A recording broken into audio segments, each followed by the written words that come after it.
Today we are reading The Very Last Leaf by Stef Wade, illustrated by Jennifer Davison.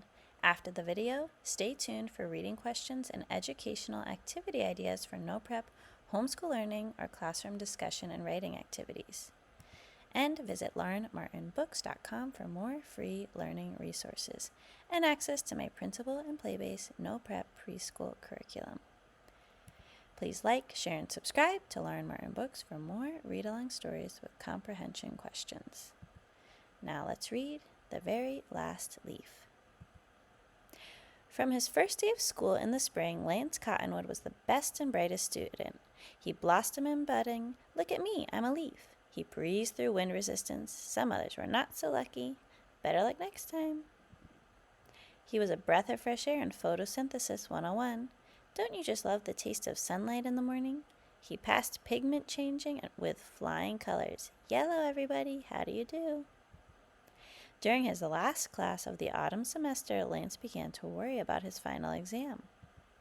The test would take him from the top of the sturdy tree to the grass down below. The other leaves couldn't wait to take the leap, but Lance Cottonwood didn't feel that way because Lance Cottonwood was afraid to fall. Lance was jealous of his neighbor Doug Fir. Doug was an evergreen, and evergreens didn't have to fall. Doug got to sit on his branch and feel the cold, wet snow on his face all winter long.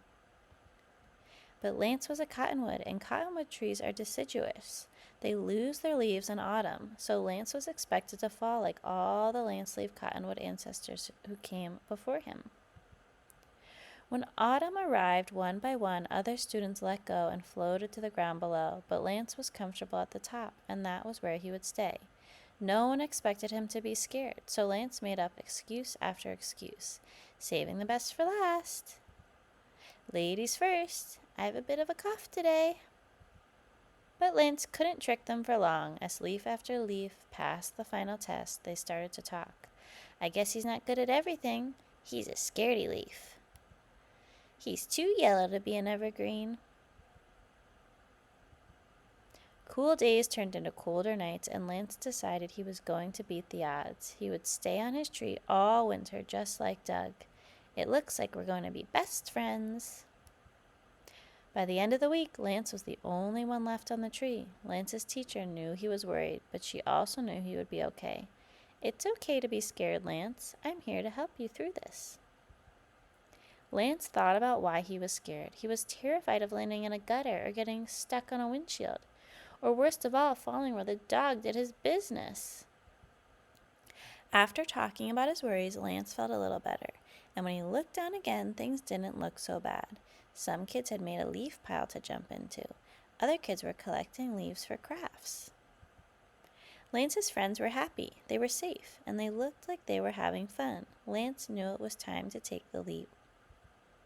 Lance's teacher assured him he could do it. He was one of the hardest working students in class. The other students cheered him on from down below. They were right. He could do it. He worked hard. He studied hard. He knew his stuff. Lance loved Doug, but Lance wasn't an evergreen and never would be. Lance looked below. He took a deep breath, and with stem quivering, he let go. Practicing what he studied, Lance focused and floated gently to the pile below. Lance Cottonwood may have been the last one to finish his test, but he did not fail. He was once again on top. You did it, Lance. The gang's all here. What was your favorite part of this book? Feel free to pause the video after each question to write or discuss. What happened first, next, then, and last? What was the setting of the story? When and where does it happen? Who is in the story? Name the characters and describe them. What is the main conflict or problem? How and why did the characters respond to the problem and resolve it? What did the characters learn in the story, and what can you learn from them?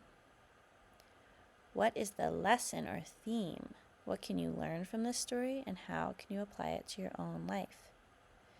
Write or draw what you can learn from this book. What is something that you are afraid to try, or what is one change you are afraid to experience. You can write or draw, and then write or draw or discuss ways to overcome this fear or get the help you need to feel calm and confident. What is one way you can let go and trust that everything will be okay? You can also draw your favorite characters or scenes from this story, or go on a nature walk, collect leaves and trace them. You can put them under a piece of paper and make a leaf rubbing by putting them under a piece of paper and taking the flat side of a crayon to rub over them, and you'll see the shape and designs of the leaf coming through on the paper. You can also paint the leaves and press them flat on paper to make ink prints of the leaves. You can put them beautiful colored leaves in books for a heavy book for a few weeks to make pressed leaf art. You can also do that with wildflowers if there's any wildflowers left outside.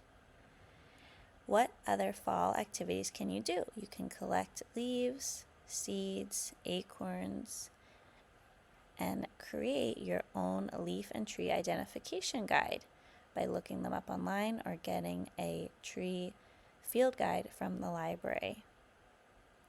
Please like, share, and subscribe to Lauren Martin Books for more read-along stories with comprehension questions, drawing, and writing activity ideas.